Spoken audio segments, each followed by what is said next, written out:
Indo British advanced pain clinic నొప్పి మాయం surgery దూరం ఫర్ అపాయింట్మెంట్స్ 9155515563.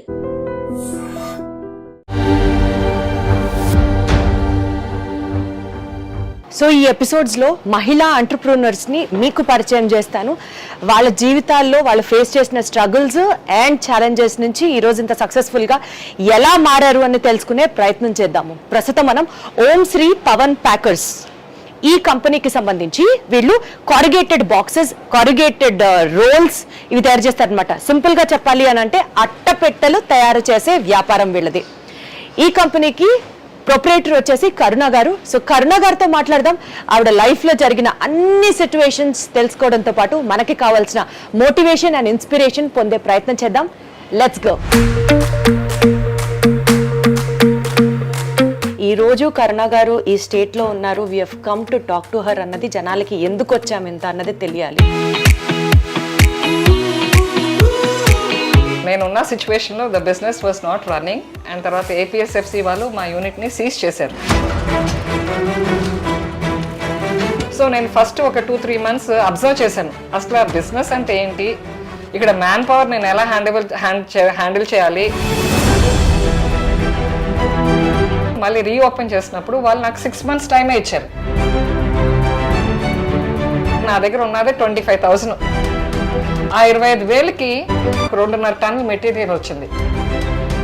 ఆ 2.5 టన్నుల మెటీరియల్ కొని దాన్ని రొటేషన్ చేసి ఏపీఎస్ఎఫ్సి వాళ్ళకి 6 నెలల్లో నేను 6 లక్షలు కట్టా. అద్భుతం. వాళ్ళు ఆ దెబ్బకి తిరిగి వచ్చి మేడం మీరు 2వ యూనిట్ మొదలు పెట్టండి మేడం, మేమే మీకు ఫండింగ్ చేస్తాము అన్నారు. ఇన్ని చూసిన మీరు మేడం ఇవాళ రోజున కంపెనీ సిచ్యువేషన్ ఏంటి మేడం? నేను మా ఫ్యాక్టరీ వర్కర్స్ని నా సొంత పిల్లల్లాగా చూస్తాను. నేను అందరు బోనస్ ఒకసారి ఇస్తారు, నేను 2 సార్లు ఇస్తాను. I want just have one hug from you madam. అంతా పాజిటివిటీ ఉంది మీ దగ్గర నుంచి. ఎలా ఉన్నారు? ఫైన్ అండి. మీ స్టోరీ విన్న తర్వాత చాలా ఇన్స్పిరేషనల్గా నేను ఫీల్ అవ్వడమే కాదు, ఆడియన్స్కి కూడా చెప్పాలి. ఈరోజు కరుణ గారు ఈ స్టేట్లో ఉన్నారు. We have come to talk to her అన్నది జనాలకి ఎందుకు వచ్చాము ఇంత అన్నది తెలియాలి. ఎందుకంటే మిమ్మల్ని చూసి రేపటి రోజున ఇంకా చాలామంది మహిళలు ముందుకు రావాలి అన్న ఒకే ఒక్క ఇంటెన్షన్తో ఈ సిరీస్ పేరు గేమ్ చేంజర్స్. నిజంగా గేమ్ని ఎలా చేంజ్ చేయగలిగారు, maybe because of your managerial skills or maybe because of your వెనకాల మీరు చూసిన ఫెయిల్యూర్స్ వల్ల, లేదు నేను నిలబడతాను అన్న ఒక పట్టుదల కావచ్చు. ఇలా ఏదైనా సరే the way you fought back is what we wanted to establish in the episode. యాక్చువల్గా నేను బిజినెస్కి రావడం అనేది కంపల్సరీగా రావాల్సి వచ్చింది. ఎందుకంటే నేనున్న సిచ్యువేషన్లో the business was not running and తర్వాత ఏపీఎస్ఎఫ్సి వాళ్ళు మా యూనిట్ని సీజ్ చేశారు. అప్పటి వరకు నాకు అసలు బిజినెస్ అంటే ఏంటి అనేది కూడా ఏమీ అవగాహన లేదు. అయితే బిజినెస్కి వచ్చిన తర్వాత మా ఫస్ట్ కజిన్స్ ఇంపాక్ట్ మెటల్స్ వాళ్ళు హెల్ప్ చేసి ఏపీఎస్ఎఫ్సి వాళ్ళకి 1 లక్ష రూపాయలు కట్టి, ఆ రోజులో 1 లక్ష అంటే చాలా ఎక్కువ. అంటే ఎప్పుడు సంగతి మాట్లాడుతున్నారు? 1992-93 ఆ రోజులో ఉమెన్ ఎంటర్ప్రెన్యూర్స్ కూడా హార్డ్లీ కౌంటబుల్లో ఉన్నారు. తర్వాత నా బిజినెస్లో నేను one of the first entrepreneur who started corrugated boxes, who took over the business. యాక్చువల్గా ఆ సిచ్యువేషన్లో ఫ్యాక్టరీలో ఫండ్స్ లేవు, తర్వాత మ్యాన్ పవర్ యారోగెంట్గా ఉన్నారు, తర్వాత బిజినెస్ ఇస్ కంప్లీట్లీ న్యూ. ఎందుకంటే నేను ఎడ్యుకేషనల్ ఫీల్డ్ నుంచి బిజినెస్ ఫీల్డ్కి వచ్చాను. ఎడ్యుకేషనల్ ఫీల్డ్లో is completely what I say they listen to me, but here it is like అది కంప్లీట్గా నాకు ఎట్లా అనిపించిందంటే నన్ను తీసుకొచ్చి ఒక పెద్ద అగాండంలో పాడేశారు. ఒక పెద్ద దాంట్లోంచి నేను బయటకు ఎలా వస్తాను అనేది కూడా నాకు ఏం ఐడియా లేదు. సో నేను ఫస్ట్ ఒక 2-3 months అబ్జర్వ్ చేశాను. అసలు ఆ బిజినెస్ అంటే ఏంటి, ఇక్కడ మ్యాన్ పవర్ నేను ఎలా హ్యాండిల్ చేయాలి, వీళ్ళతో నేను ఎలా పని చేయించుకోవాలి అని.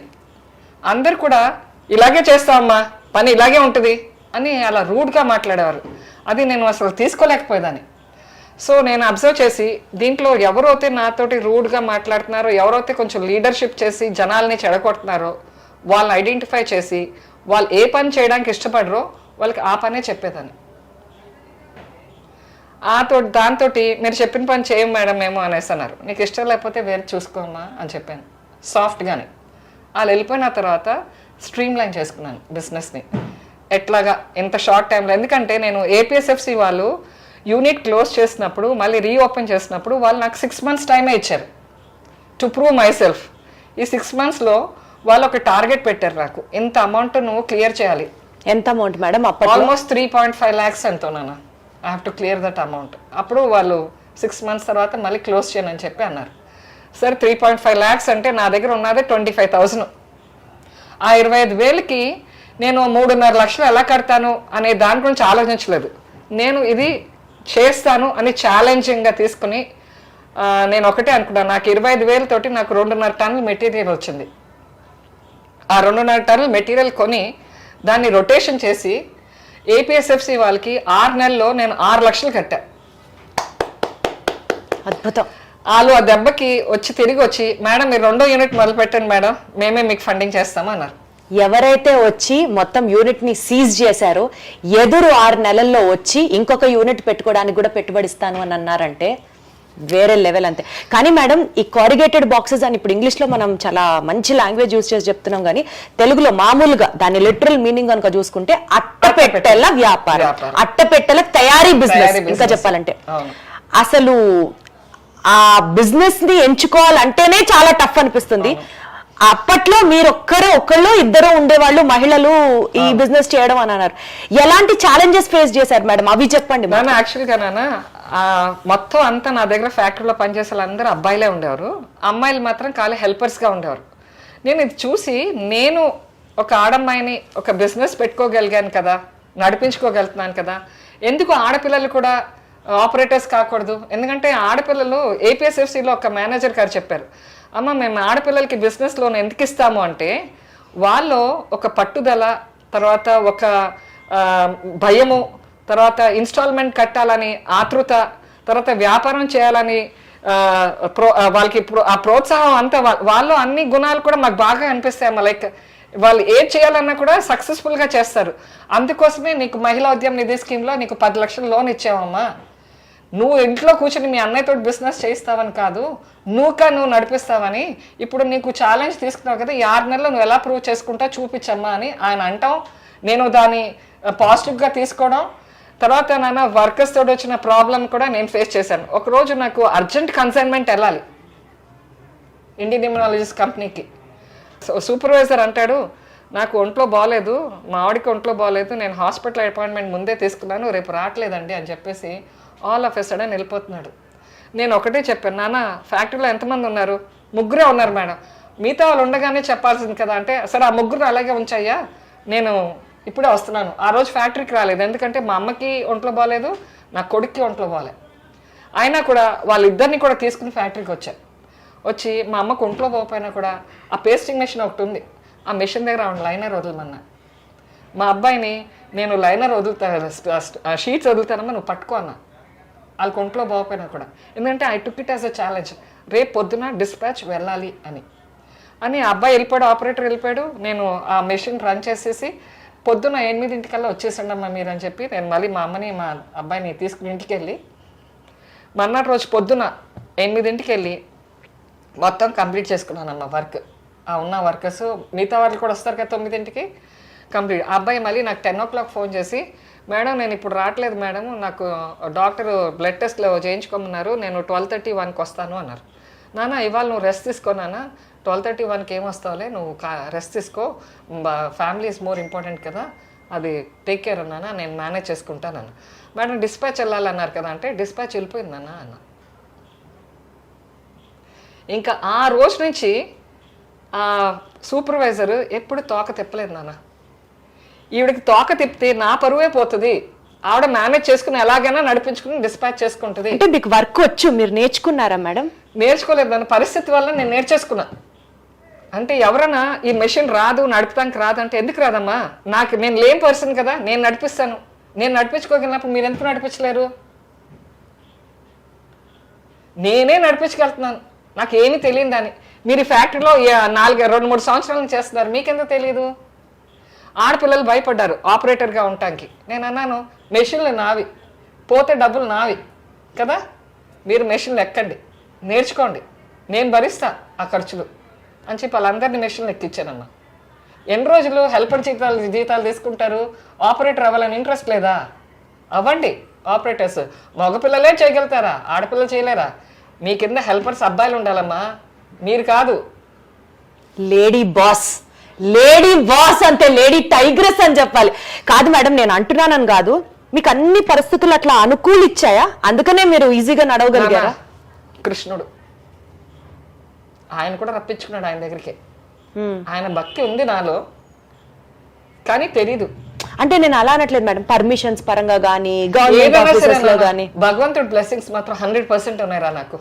దానివల్ల కష్టమైన పని కూడా సులువుగా అలా దారి కనిపించినట్టు అనిపించేది నాకు. నేను ఏది కూడా కష్టం అనుకోలేదు నాన్న.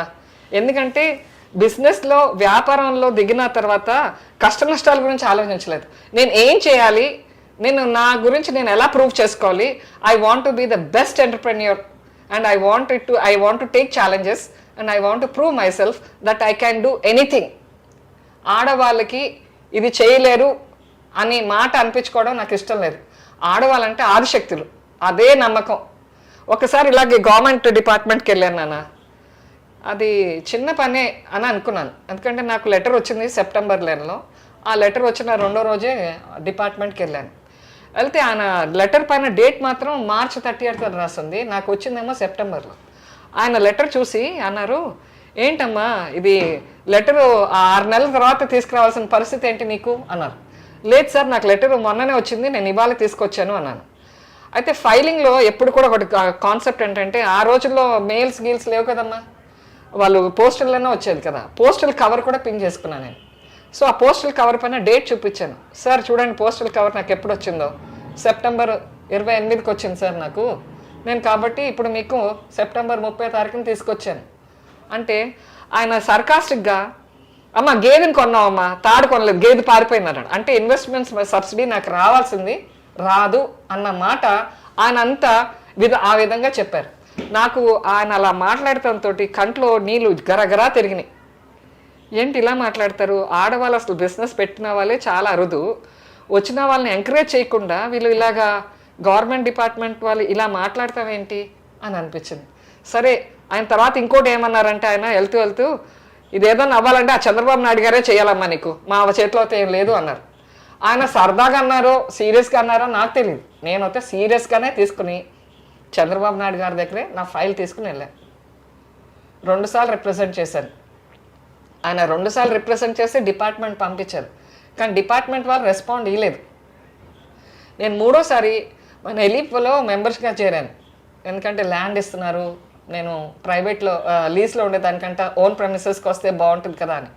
అప్పుడు ఎగ్జిబిషన్ కండక్ట్ చేశారు తిరుమలలో. చేస్తే నేను అక్కడికి వెళ్ళాను.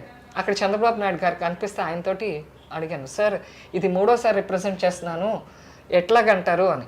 అయితే ఆయన అన్న, నువ్వు నాకు కూడా రా అమ్మా అని చెప్పేసి ఆయన హెలికాప్టర్ దగ్గర తీసుకెళ్ళి ఆయన పర్సనల్ కార్డు ఇచ్చారు. ఇచ్చి, నువ్వు హైదరాబాద్కి రాగానే ఈ కార్డు నువ్వు సెక్రటేరియట్లో చూపిస్తే నా దగ్గర తీసుకొస్తారమ్మా, పలానా టైంకి రా, 4 o'clockకి నువ్వు హైదరాబాద్కి వచ్చిన మన్నాటి రోజు అన్నారు. అలాగే ఆ కార్డు తీసుకుని వెళ్ళాను. వెళ్ళగానే ఆయన అప్పటికే నా ఫైల్ రీడ్ చేశారు. ఆ ఫైల్ 2 సార్లు పంపిస్తే రెస్పాండ్ ఏం చేయలేదని వెంటనే నా చేతితోటి ఆయన అక్కడ మేనేజర్ గారికి మెమో ఇప్పించారమ్మా. మేనేజర్కే మెమో ఇప్పించి నా పని మాత్రం కంప్లీట్ చేసి ఇచ్చారు. అయితే గవర్నమెంట్ కూడా మళ్ళీ గవర్నమెంట్ డిపార్ట్మెంట్కే కదా ఆయన అథరైజేషన్ ఇస్తారు. ఆయన ఇచ్చిన అథరైజేషన్లో వాళ్ళ లెటర్ ఎలా ఇచ్చారంటే, ఇప్పుడు నేను ఆ సంవత్సరం ఉండేది 93, 94. సో ఆయన ఏం చేశారు, నువ్వు 90 నుంచి 91 నుంచి 95 వరకు నువ్వు సేల్స్ ట్యాక్స్ ఎగ్జంప్షన్ యూటిలైజ్ చేసుకోవచ్చు అని లెటర్ ఇచ్చారు. అయిపోయిన రోజులు ఎలా ఎక్సెప్షన్ యూటిలైజేషన్ చేసుకుంటానండి అని అంటే, డిపార్ట్మెంట్ వాళ్ళు అన్నారు, మాకు తెలియదమ్మా, మాకు ఇలాగే వచ్చింది అని డీసీడో గారు అన్నారు. నువ్వు అదే యూటిలైజ్ చేసుకున్నారు. అయిపోయిన సంవత్సరాలు ఎలా యూటిలైజ్ చేస్తానండి, ట్యాక్స్ ఆల్రెడీ కట్టేశాను కదా అంటే, మాకు తెలియదమ్మా అన్నారు. దాని గురించి నేను ట్యాక్స్ కట్టనండి నేను అని చెప్పి అన్నాను. కాకపోతే వాళ్ళు ఒకరోజు ఇంటికి వచ్చారు. కానీ వాళ్ళు అసలు మీ ఆఫీస్ ప్రెమిసెస్ కి కదా రావాలి. ఇంటికి వచ్చారు. ఇంటికి వస్తే నాకు చాలా అఫెండెడ్ అయిపోయాను. వాళ్ళు 4 o'clock వచ్చారు. నేను ఇమ్మీడియట్ 5 o'clockకి మన ఫైనాన్స్ మినిస్టర్ గారి దగ్గరికి వెళ్ళిపోయాను. వాళ్ళ ఇంటికి వెళ్ళిపోయాను. వాళ్ళు అక్కడ ఈ కాలనీలో అక్కడ ఉండేవారు. ఇది మన హిమాయత్ నగర్లో ఉండేవారు. హిమాయత్ నగర్కి వెళ్ళి ఆయనతో చెప్పాను, ఇట్లా అయిందండి అని. అయితే ఆయన ఏం చేశారంటే వెంటనే కమిషనర్ రమేష్ గారు ఉండేవారు అప్పుడు సేల్స్ ట్యాక్స్లో. అప్పుడు మనకి జిఎస్టీ కదమ్మా, సేల్స్ ట్యాక్స్. మేడం అసలు ఒక ఫైనాన్స్ మినిస్టర్ ఇంటికి ఒక కామన్ లేడీ ఎల్లగలదా అన్న ఒక ధైర్యమైనా ఉండాలి కదా మేడం. ఫస్ట్ ఆలోచించకుండా ధైర్య సాహసే లక్ష్మి అనుకునేదాన్ని. ఆడపిల్లకి ధైర్యం ఉండాలి ఏ విషయంలో అయినా సరే, కుటుంబం నడిపించే దాంట్లో అయినా కూడా. అసలు అక్కడ సేఫ్టీ ఎంత, సెక్యూరిటీ ఎంత, దిగితే మనం చేయగలమా, 10 మంది ఏమనుకుంటారు మన గురించి, అలాంటి ఇన్హిబిషన్స్ ఎప్పుడు లేవా మీకు? నాకు లేదు నాన్న. కూడా నా గురించి మంచిగా ఆలోచించే వాళ్ళు ఏదైనా అనుకుంటారు అంటే ఆలోచించేదాన్ని. నా గురించి వెనకాల మాట్లాడేవాళ్ళు, నా ముందు ధైర్యంగా మాట్లాడలేని వాళ్ళ గురించి వాళ్ళు ఎన్ని మాట్లాడినా నేను ఎప్పుడు పట్టించుకో. మీరు అసలు ఫేస్ చేశారు అలాంటి సిచ్యువేషన్స్? ఎందుకు రావమ్మా, చాలా బ్యాడ్ వర్డ్స్ కూడా యూజ్ చేశారు చాలా మంది. ఆడ ఎం చేస్తుంది అని అంటే అన్నారమ్మా. తెలిసిన వాళ్ళు ఏనుగెళ్తుంటే కుక్కలు మరుగుతాయి, మరుగుని నాకేంటి పట్టింపు, నేను చేయాల్సింది చేస్తాను. I want to run my business smoothly and successfully, I will do it. బ్యాంక్లో కూడా చాలా బ్యాడ్గా చేస్తారు నాన్న. బ్యాంక్లో ఎక్స్పీరియన్స్ నాకు లేదు, నాకు కొంచెం చిన్న ఎక్స్పీరియన్స్. మా ఫ్రెండ్ చెప్పిందన్నమాట, ఆ లోన్కి వెళ్తున్నావు కదా, ఆ మేనేజర్ మంచోడు కదా, అసిస్టెంట్ మేనేజర్ మంచోడు కదమ్మా, నువ్వు చూసుకుని వెళ్ళు అని చెప్పింది. So she gave me a hint. So నాకు 2 o'clock అపాయింట్మెంట్, 2 o'clock రమ్మని చెప్తే సరే వెళ్తానని వెళ్ళాను. ఫోన్ చేస్తాను నేను ఎక్కడికి వెళ్ళే ముందు, ఎందుకంటే ముందే వెళ్ళి కూర్చుంటే నాకు టైం అంతా వేస్ట్ అవుతుంది కదా. సో నేను 2 o'clockకి ఫోన్ చేసి రావాలా అండి అంటే, లేదమ్మా నాకు ఆ పని ఉంది, మీరు 3ంటికి 4ంటికి రండి అని చెప్పారు. సరే మళ్ళీ 4ంటికి ఫోన్ చేశాను, రావాలా అండి అంటే, లేదమ్మా నువ్వు 6ంటికి రామ్మా అన్నారు. సరే అండి అనేసి కూడా మా అమ్మని, మా సూర్యనారాయణ గారని నాకు లైజన్ పర్సన్ ఉండేవారు అక్క, ఆయన ఇద్దరిని తీసుకుని వెళ్ళాను. ఆఫీస్ రూమ్లోకి వెళ్ళినప్పుడు సూర్యనారాయణ గారిని కూడా తీసుకెళ్ళాను. సార్ ఆయన రూమ్లో పర్ఫ్యూమ్ కొట్టుకుని ఉన్నారు. అవసరమా, ఆడవాళ్ళంటే అంత తక్కువ చూపు. అప్పుడు నేను అన్నాను, సార్ వెళ్తాను సార్, మీరు ఈ టైంలో మమ్మల్ని పిలవకూడదండి, నన్ను పిలిచారు, మా లైజన్ ఆఫీసర్ని ఇంటికి పంపించలేదు, ఆయన ఎల్బీ నగర్కి వెళ్ళాలి, మా అమ్మ కారులో కూర్చుని ఉన్నారు, ఇలాంటి టైంలో మీరు పిలిస్తే మేము లేడీస్ ఎలా వస్తామండి, మాకు సేఫ్టీ ఏంటి అని ఆయన ఎదురుగుండానే అడిగా. కాదు కాదని ఆయన కంగారు పడ్డారు. నన్ను నెక్స్ట్ టైం పిలకండి, మీరు ఎప్పుడైనా పిలవాలంటే డ్యూటీ అవర్స్లోనే పిలవండి, మీరు నాకు లోన్ ఇవ్వాలి అనుకుంటే డ్యూటీ అవర్స్లో పిలండి, డ్యూటీ అవర్స్లోనే మాట్లాడతాను. ఆఫ్టర్ డ్యూటీ అంటే నేను మనుషులను తీసుకొచ్చుకోవాలి, వాళ్ళ పని చెడిపోతుంది, వీళ్ళు ఇంటికి టైంకి వెళ్ళలేరు, నాకు కంఫర్టబుల్గా ఉండదు అని వెంటనే ముఖం పైన చెప్పాను నేను. ఇంకా అసలు ఆయనకి సౌండ్ లేదు. సేమ్ మార్కెటింగ్లో కూడా ఫేస్ చేశాను నాన్న. ఆర్డర్ కోసం వెళ్తే మీకు ఏదైనా టిప్స్ ఉంటే చెప్పండి సార్ అంటే, ఉన్నాయమ్మా టిప్స్, డబ్బులు కాదు, ఇంకేంటి. కాబట్టి ఆడవాళ్ళకి ప్రాబ్లమ్స్ ఉంటాయి, కానీ ధైర్యంగా ఆర్డర్ వస్తే వస్తుంది, లేకపోతే లేదు, పని అవుతుంది, లేకపోతే మీరు 6 నెలల్లో ప్రూవ్ చేసుకోవాలి కదా. మీరు అవుతుందమ్మా, నేను కష్టపడితే అవన్నీ ఏముంటుంది, కష్టే కృషి ఉండి మనకి ఇన్స్పిరేషన్ మన కష్టమే. నేను ఇంత కష్టపడుతున్నాను, నాకు అవ్వను అనేది లేదు, 100% అవుతుంది, నా పైన నాకు నమ్మకం ఉంది, నేను చేయగలుగుతాను, చేసుకోగలుగుతాను, చేయించుకోగలుగుతాను. ఇన్ని చూసిన మీరు మేడం ఈ వాళ్ళ రోజున కంపెనీ సిచ్యువేషన్ ఏంటి మేడం? ఇట్స్ కంఫర్టబుల్ అన్న, ఇట్స్ కంఫర్టబుల్. నేను మా ఫ్యాక్టరీ వర్కర్స్ని నా సొంత పిల్లల్లాగా చూస్తాను నాన్న. అందరు బోనస్ ఒకసారి ఇస్తారు, నేను 2 సార్లు ఇస్తాను. దసరాకి ఇస్తాను, March 31st నా టోటల్ టర్న్ ఓవర్లో ఎంత ప్రాఫిట్ వచ్చిందో డబ్బులు ఇన్నాను, డబ్బులు ఇస్తే ఖర్చు పెట్టేస్తారు కదా, బంగారం ఇస్తా. బంగారం లాంటి బాస్, బంగారం లాంటి ఓనర్. బంగారం ఇస్తాను. తర్వాత సంవత్సరానికి ఒకసారి మేము అందరు కలిసి ట్రిప్కి వెళ్తాం నాన్న. ఓ ఇది కూడా అన్నా మేడం, మీరు అడుగు, మా వాళ్ళు బాంబే, ఢిల్లీ, మద్రాస్, కలకత్తా, గుజరాత్ అన్ని చూసారమ్మా. You ask them any place, Kashi, అన్ని. కంపెనీ సీజ్ అయిపోతుంది, మూసైపోతున్నారు అన్న స్థితి నుంచి ఎదుగో ఆవిడ మాటల్లో సక్సెస్ స్టోరీ వింటున్నారు కదా, ఎంత ఇన్స్పిరేషన్గా ఉందో మేడం. ఒక్కటి చెప్పండి మేడం, హస్బెండ్ సరిగ్గా చూడట్లేదనో, ఇంట్లో పరిస్థితులు బాగాలేదనో, లేకపోతే డివోర్స్ అయిపోయిందనో, లైఫ్ మధ్యలో ఆగిపోయిన ఆడవాళ్ళకి మీరు ఏం చెప్తారు చెప్పండి మేడం. బంగారం, జీవితం అనేది మనది, పిల్లలు అనేవాళ్ళు మనవాళ్ళు. యాక్చువల్గా పూర్వకాలం అనేవారు ఒకటి ఏంటంటే, అబ్బాయి 1 అమ్మాయి 0, ఒకటికి పక్కన 0 వస్తే విలువ వస్తుందని నేను ఒప్పుకోను. నేను 1 పక్కన 0 ఉన్నా లేకపోయినా నాకు పర్వాలేదు. 1 నేను యాజ్ ఏ ఉమెన్ నేను చెప్తున్నానా, నేను నాకు మా హస్బెండ్ తోటి అంత రిలేషన్ బాగా అనిపించలేదు. ఎందుకంటే మా నాన్నగారు నన్ను ఎంత గారంగా చూశారంటే చెడగొట్టేశారు నన్ను గారంగా చూసి. ఆ చెడిపోయిన దాంట్లో నాకు ఎవడన్నా మనిషి ఇది చెయ్యి అంటే నాకు నచ్చేది కాదు. నేను మా ఆయనతో ఉండను డాడీ అంటే కూడా మా నాన్నగారు యాక్సెప్ట్ చేశారు. అంత గారంగా పెంచారు. కానీ గారంకి మా నాన్నగారు ఎప్పుడు అనుకున్నారు, గారంకి ఇది అసలు కష్టపడగలుగుతుందా అని. కానీ కష్టానికి గారానికి అసలు ఏం రిలేషన్ లేదు. మనకి మెయిన్ ప్యాషన్ ఉండాలి, ఇది చెయ్యాలి, ఇలా చేస్తాను, నేను చేసుకోగలుగుతాను. అంతేగాని నా మొగుడు వదిలేసాడు నన్ను, లేకపోతే నా పిల్లలు నన్ను ప్రోత్సహించట్లేదు, మా ఇంట్లో వాళ్ళు ఎవరు నన్ను పట్టించుకుంటారు. మీకుంది ఆ ప్యాషన్, ఆ థ్రైవ్ మీకుంది, ఒప్పుకుంటాం. కానీ పిల్లలు ఉంటారు, ఫ్యామిలీ నీడ్స్ ఉంటాయి, అత్తమామలు చూసుకోవాలి, అవన్నీ కూడా ఆడవాళ్ళ రెస్పాన్సిబిలిటీసే కదా. నానా అత్త మామల్ని చూసుకుంటాము అంటే చూసుకుంటాం. నేనేమంటానంటే యూ హ్యావ్ టు ప్లాన్. ఇప్పుడు నేను ఉన్నాను, నా కూతురు చిన్నది, నేను బిజినెస్ స్టార్ట్ చేసినప్పుడు. కానీ మా అమ్మ వెళ్ళి పికప్ చేసుకుని వచ్చేది. వచ్చిన తర్వాత దానికి భోజనం పెట్టి పడుకోబెట్టేస్తే నేను మధ్యరాత్రిలో 9 o'clock 10 o'clock ఎప్పుడు వచ్చినా ఫ్యాక్టరీ నుంచి లేపి దాంతో హోంవర్క్ చేయించి పడుకోబెట్టేదాన్ని.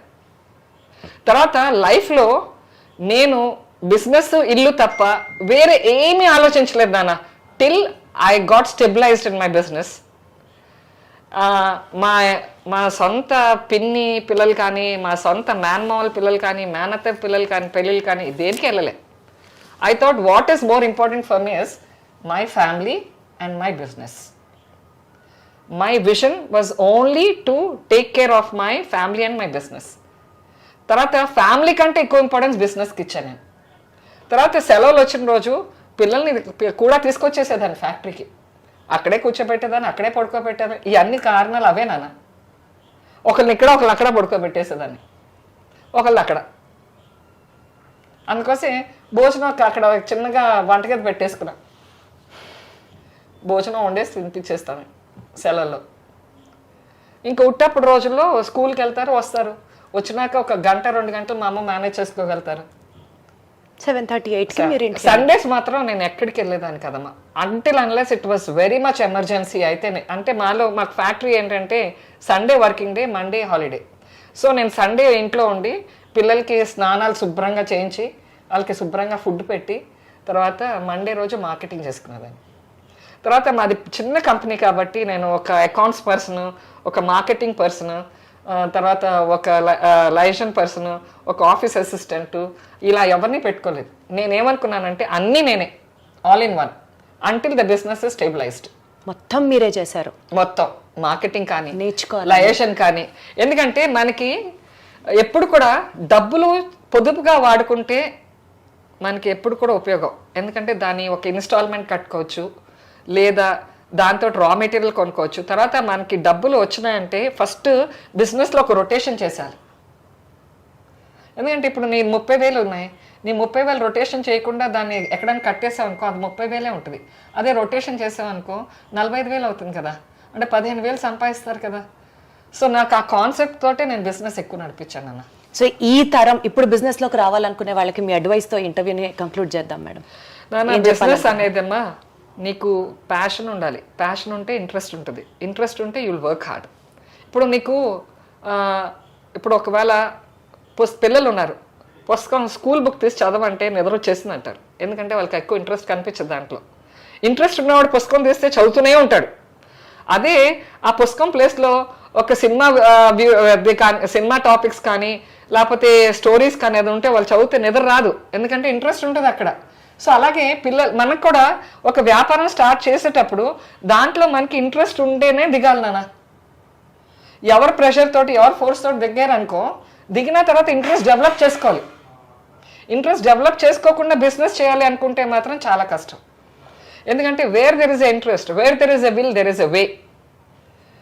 ఎందుకంటే మనకి వ్యాపారం చేసుకునేటప్పుడు అన్ని రకాలుగా చూసుకోవాలి. నా దగ్గర డబ్బులు లేవు, నేను వ్యాపారం పెడితే ఏం చేస్తాను అంటే కాదు, డబ్బులు లేకపోయినా పర్వాలే, నీ దగ్గర ఆ ఇంట్రెస్ట్ ఉంటే చాలు. ఎందుకంటే నాన్న డబ్బులు ఇవాళ వస్తాయి, రేపు పోతాయి, కానీ పని మాత్రం నీ దగ్గరే ఉంటుంది.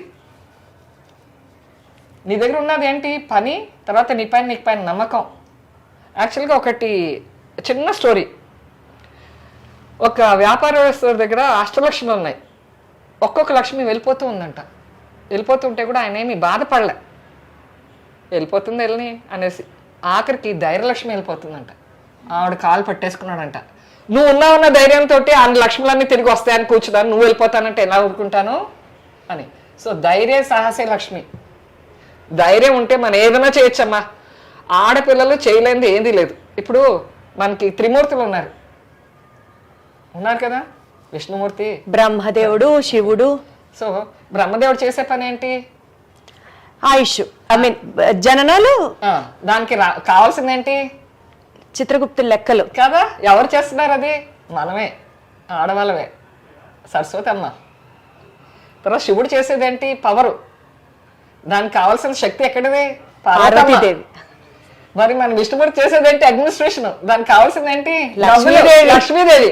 ఎవరు మనం అంత టాప్ పొజిషన్స్ లో ఉండి ఒకరికి భయపడేది ఏంటమ్మా? మనం చెయ్యాలనుకుంటే చేసేయడమే. అసలు చేయాలంటే చేసుకోవడం కాదు, మనం పిల్లల్ని కంటమే అంతకంటే కష్టమైన పని ఏముందమ్మా? వాళ్ళని పెంచి పోషించేదానికంటే కష్టంగా ఉంది. అదే చేసుకునేటప్పుడు బిజినెస్ ఏముంది, చిటికలో చేసేయచ్చు. మేడం నాకు అసలు I want just have one hug from you madam. అంత పాజిటివిటీ ఉంది మీ దగ్గర నుంచి. One hug from you madam. ఎంత పాజిటివిటీ అంటే అసలు జస్ట్ లవింగ్ దిస్ ఎపిసోడ్. ఇంకా కంటిన్యూ చేయాలని ఉంది కానీ అసలు నేను చెప్పలేకపోతున్నాను ఆ మాటలు. ఎంత ప్లెజర్, ఎంత థ్రిల్. ఈ ఫ్యాక్టరీలో అసలు ఏం జరుగుతుంది అని చూడాలండి. అంటే ఈ కార్టూన్ బాక్సెస్ ఎలా తయారు చేస్తారు అని యాక్చువల్ గా చూడాలని ఉంది. కాకపోతే ఈ ఫ్యాక్టరీ స్టార్ట్ చేసేటప్పుడు ఇక్కడ అన్ని రాళ్ళు, గుట్టలు, అసలు మనిషి కొండలు, రెండు కొండల మధ్యన వ్యాలీ అంటారు చూడమ్మా. ఈ మధ్యలో కొంచెం ప్లేస్, అక్కడ ఒక కొండ, ఇక్కడ ఒక కొండ. అదేమో ఫ్లాట్ చేసి హైట్ లోనే కట్టాము. ఇదేమో మొత్తం తవ్వించాల్సి వచ్చింది. మీకున్న అప్పుడు ఆ ఛాలెంజెస్ లో 6 నెలల్లో ఇదంతా చేసుకోవడం కూడా ఇంకా పెద్ద కాదమ్మా. 6 నెలలది వేరు. 6 నెలలది ఫస్ట్ యూనిట్. అది 6 months లో క్లోజ్ అయిపోయిన తర్వాత 2 years తర్వాత ఇది స్టార్ట్ చేశాను. ఇదంతా కూడా మళ్ళీ పెద్ద ఛాలెంజ్. పెద్ద ఛాలెంజ్ నాన్న. ఎందుకంటే ఈ రాళ్లలో అప్పుడులో రాళ్ళు కొట్టేవాళ్ళు ఎంత రూడ్ గా ఉండేవారు. కానీ అది దానికి హ్యాట్స్ ఆఫ్ మా మదర్. ఆవిడ రోజు పొద్దున ఇక్కడ డ్రాప్ చేసేసి నేను లోన్ ప్రాసెసింగ్ కానీ తర్వాత పాత కంపెనీలో వర్క్ కానీ చూసుకుంటూ ఉండేదాన్ని. మళ్ళీ రాత్రి వచ్చి తీసుకెళ్లేదాన్ని. కానీ ఎడారి ఒక్క మనిషి కనిపించలేదు. ఆ టైంలోనే కార్ కొన్నాను. ఎందుకంటే స్కూటర్ పైన వెళ్ళడం రావడం, ఎవడం కొడతాను, రాయి పెట్టి కొడతాం, ఏమైనా చేయొచ్చు కదా. కార్లో అయితే కొంచెం అద్దాలు వేసేసుకుని సేఫ్టీ ఉంటుంది కదా అని. అసలు ఒక్క మనిషి కనిపించాడు కదమ్మా. ప్రగతి నగర్ దగ్గర కూడా ఇల్లు లేవు అప్పుడు, చాలా తక్కువ. ఆ ధైర్యం అంటే దేవుడు నామస్మరణ చేసుకుంటూ వెళ్ళిపోదానే వచ్చేదాన్ని. ఏం తెగింపు మేడం మీది అసలు. కానీ ఈ అమ్మాయి పద్మ అనే అమ్మాయి, ఆ అమ్మాయి ఆ రోజుల్లో నాకు ఆ పాత కంపెనీ నుంచి ఇక్కడికి వచ్చింది. నన్ను 20 years పైనే, 30 years నుంచి ఆ అమ్మాయి 2001 నుంచి ఇక్కడే ఉంది నాతో. ఇది 2000లో స్టార్ట్ చేశాను నేను. 2000 యాక్చువల్గా 98లో శంకుస్థాపన చేశాను ఇక్కడ. కానీ అసలు ఎవరు మొదలు పెట్టట్లే. నేను ఒక్కదాన్ని మొదలుపెట్టి ఏం చేయను అని మళ్ళీ దీన్ని బ్యాక్ వెళ్ళిపోయింది. వెనకడికి వేశారు. ఎందుకంటే ఇక్కడ ఎవరు లేరు అసలు. అట్లీస్ట్ ఇంకో ఎవరైనా ఒకరు మొదలు పెడితే, నేను మొదలు పెడితే ఇద్దరుగానే తోడు ఉంటాం కదా అని. అప్పుడు గిరిజన అమ్మాయి స్టార్ట్ చేసింది. ఓకే, సో తను స్టార్ట్ చేసింది కదా అని నేను మొదలు పెట్టాను. అప్పుడు ఏమైందంటే గవర్నమెంట్ పాలసీ ఒకటి ఉందమ్మా, సేల్స్ ట్యాక్స్ ఎగ్జంప్షన్ అని, మోడివేట్ అని ఒకటి ఉంది. అదేంటంటే నువ్వు సేల్స్ ట్యాక్స్ కట్టట్లేదు, 14 సంవత్సరాల తర్వాత కట్టాలి. అంటే 14 సంవత్సరాలు నువ్వు సేల్స్ ట్యాక్స్ తీసుకుంటావు, దాన్ని వర్కింగ్ క్యాపిటల్ కింద వాడుకోవచ్చు. 14వ సంవత్సరం నుంచి నువ్వు కట్టడం మొదలు పెట్టాలి. అది చాలా బెనిఫిట్ కదా. సో అది కావాలి అంటే నేను March 2000 లోపల కట్టాలి. అసలు నాకు కరెక్ట్గా జనవరిలో శంకుస్థాపన చేశారు. జనవరి ఎక్కడ, మార్చి ఎక్కడ, ఎంత టైం ఉంది మేడం మధ్యలో? 2 నెలలు ఈ ఫుల్ బిల్డింగ్ కట్టాం. నమస్కారం మేడం, మీకు నమస్కారం. అసలు ఎలా తయారు చేస్తారు మేడం ఈ అట్టపెట్టెలు? ఇది 2 reels లోడ్ చేయాలి ఇక్కడ. ఎందుకంటే అబ్బాయిలు పెడతాము, బరువు ఇది. ఆటోమేటిక్ గా ఎక్కుతాయి, కానీ లేడీస్ కి కొంచెం ఎక్కువ ఎనర్జీ అవసరం ఉండాలి కదా. సో అందుకోసం ఇక్కడ జనరల్ గా ఇక్కడ మాత్రమే లేడీని సబ్స్టిట్యూట్ చేయలేదు ఇప్పటివరకు. ఒక్కసారి చేశాను, కానీ వాళ్ళు మళ్ళీ తర్వాత పట్టుల నొప్పి. So I don't want them to take that much off, అంటే ఆ రిస్క్ తీసుకోవాల్సిన అవసరం లేదు మన ఫ్యాక్టరీ గురించి. వాళ్ళు కంఫర్టబుల్ గా ఉండి చేసుకోవాలనేసి నేను ఇక్కడ ఆడపిల్లలు ఉంటే తీసేసాను వాళ్ళని. ఇది రీల్స్ అది లోడ్ చేసినాక ఇక్కడ 30 HP పవర్ ఉంటుంది. ఆ హీట్ తోటి ఏమవుతుందంటే 2 లైనర్స్ అంటుకుని రోల్స్ తోటి ఫ్లూటింగ్ వస్తుందన్నమాట. దీన్ని లైనర్ అంటాం. లైనర్ ఇదేమో ఇక్కడ ఏంటంటే సెట్టింగ్. ఇప్పుడు ఈ అబ్బాయి సెట్టింగ్ చేస్తున్నాడు. ఇప్పుడు సైజ్ అయిపోయిందంటే నెక్స్ట్ చైన్ సైజ్ కి ఈ వీల్స్ తోటి సెట్ చేస్తాడు అనమాట, మనకి ఎంత లెంత్ కావాలి అని. ఆ లెంత్ ప్రకారం ఇక్కడ మెషిన్ ఆన్ చేయడం ఆటోమేటిక్ గా కట్ అవుతుంది. కౌంటింగ్ మెషిన్ అక్కడ ఉంది. మనకి ఇప్పుడు 1000 లైనర్ కావాలి అంటే 1000 లైనర్ తర్వాత ఆటోమేటిక్ గా క్లోజ్ చేసేసుకుని మళ్ళీ లైనర్ ని ఇట్లా స్టాక్ చేసేస్తాం. ఈ స్టాక్ చేసిన లైనర్ ని ఒక 4 hours మినిమం వదిలేస్తాం నాన్న చల్లబడినాక. తర్వాత దాన్ని ఇక్కడ పేస్టింగ్ చేస్తారు. ఇప్పుడు దీంట్లో చాలా ప్లైస్ ఉంటాయి. 3 ply ఉంటుంది, 5 ply ఉంటుంది, 7 ply ఉంటుంది, 9 ply ఉంటుంది. జనరల్గా వి గో ఫర్ 5 and 7 కామన్గా ఎక్కువ వెళ్తాం. అదే దాని ప్రకారం వాళ్ళు 2 ply అంటే 5 ply అంటే 2 లైనర్లు ఒక పేపర్ వేసుకుంటారు. 3 ply అంటే ఒక లైనర్ ఒక పేపర్ వేస్తారు. 7 ply అంటే 3 లైనర్స్ ఒక పేపర్ వేస్తారు. ఇప్పుడు ఎవరు ఏ పనికి రాకపోయినా మీరు హ్యాండిల్ చేసేయగలుగుతారు. ఇది కొంచెం ఇది ఎవరైనా చేయగలుగుతారు. నువ్వు కూడా చేయగలుగుతావు దీన్ని. యాక్చువల్గా ఒక్కసారి చిన్న లైనర్స్ అయితే ప్రాబ్లము, నేను మా పెద్ద లైనర్స్ అయితే ఇబ్బంది ఉండదు. 5 ply నాన్న. మీరు ఇలాంటి పనులన్నీ చేసేస్తారా మేడం? సరదా నాన్న. ఓకే సరే వేసుకున్నాను. సరదా నాకు పని చేయడం ఇక్కడ, నాకు రిలాక్స్ కూడా అవుతాను నాన్న. వీళ్ళందరూ చక్కగా కౌలు చెప్తారు. వీళ్ళందరూ ఈ అమ్మాయి కూడా నేను బిజినెస్ పెట్టిన ఒక 2 years 3 years నుంచే ఉంది. సో ఆల్మోస్ట్ ఆవిడ ఎక్స్పీరియన్స్ కూడా 28 ఈ మెషిన్ కి తినే ఆపరేటర్ నాన్న. తర్వాత వీళ్ళు ఏంటంటే గమ్ సెట్టింగ్ ఉంటుంది వీళ్ళకి. ఇప్పుడు డిపెండ్ జిఎస్ఎం ఒకవేళ 100 GSM ఉందనుకున్నా సెట్టింగ్ తక్కువ పెట్టుకుంటారు. ఎక్కువ గమ్ చేసినా కూడా మెత్తగా తడిగా అయిపోతుంది. ఒక 140 GSM అంటే సెట్టింగ్ వేరు ఉంటుంది. డిపెండింగ్ అపాన్ దట్ వాళ్ళు సెట్టింగ్ చేసుకుని పెట్టుకుంటారు. మేడం మీరు ఇంత మ్యానుఫ్యాక్చర్ చేస్తున్నారు కదా, ఈ ఫీల్డ్ లో ఒక లేడీ రన్ చేయడం డెఫినెట్లీ దట్స్ డిఫరెంట్ టాస్క్. పక్కన పెడితే కాంపిటీషన్ ఎలా ఉంటుంది మేడం ఈ అట్టపెట్టెల బాక్స్? కాంపిటీషన్ ఇప్పుడు కంపెనీస్ కి ఏంటంటే మా అట్టపెట్టెలు లేకపోతే ప్రోడక్ట్ బయటకు వెళ్ళదు. బై ఓన్లీ కరుణగారు అట్టపెట్టెలు అది అందుకోసం ఏంటంటే ఇప్పుడు ఆటోమేషన్స్ వచ్చేసినాయి నాన్న, కంప్లీట్లీ ఆటోమైజేషన్. వాళ్ళకి ఏంటంటే బాక్స్ రోల్స్ లోడ్ చేసేస్తే ఆటోమేటిక్గా పేస్టింగ్ అయిపోయి బోర్డు ఇలా బయటకు వస్తుంది. ఈ బోర్డు బయటకు వచ్చిన దాన్ని మళ్ళీ ఇక్కడ ఇంకో మెషిన్లో వేస్తే కంప్లీట్గా నీకు స్టిచ్చింగ్ వరకు వెళ్ళిపోతుంది. కానీ మళ్ళీ పిన్నింగ్ ఒకటే చేయాలి. ఈ మధ్య అలాంటి ఆటోమేషన్స్ వచ్చిన తర్వాత చాలా మందికి డిమాండ్ తగ్గింది అన్నారు. కానీ నాకేంటంటే నా కస్టమర్స్ ఆర్ గాడ్ అన్నట్టు. ఆయన సప్లయర్. భగవంతుడు మామూలుగా భక్తులను ఎప్పుడు కనుకరిస్తాడు? శ్రద్ధగా మనం నిజాయితీగా మంచిగా ఉంటే. నేను అలాగే క్వాలిటీ బాక్స్ వాళ్ళు ఇచ్చిన స్పెసిఫికేషన్కి ఇంత కూడా డైవర్ట్ అవునాను. So I'm maintaining that quality what they want. అందుకోసం వాళ్ళు నా దగ్గర సప్లై ఫ్రమ్ లాస్ట్ 25 years తీసుకున్నారు. Same customers. సో కాంపిటీషన్ ఉన్నా మీకు బాధ లేదు. రేపు ఫ్యూచర్ లో మీకు కాంపిటీటర్స్ వస్తారన్నా ఇన్సెక్యూరిటీ కూడా లేదు. నేనే 2-3 యూనిట్లు పెట్టించాను నాన్న. నాకు అసలు భయం లేదు. ఎందుకంటే ప్రోడక్ట్స్ పైన నాకు నమ్మకం ఉంది, నా క్వాలిటీ పైన నాకు నమ్మకం ఉంది. నేను క్వాలిటీ అష్యూరెన్స్ ఒకసారి ఇచ్చాను అంటే it is 100% sure that comes there. Wonderful madam, all the very best. More and more and more power to you. మీరు ఇంకా ఇలాంటి యూనిట్లు ఒక minimum 20 to 30 pan India start చేయాలని, అండ్ ఇంకా చాలా సక్సెస్ఫుల్ గా ఎప్పుడూ చిరునవ్వుతో మంచి హెల్త్ తో అలాగే ఉండాలని మనస్ఫూర్తిగా కోరుకుంటూ thank you so much and all the very best.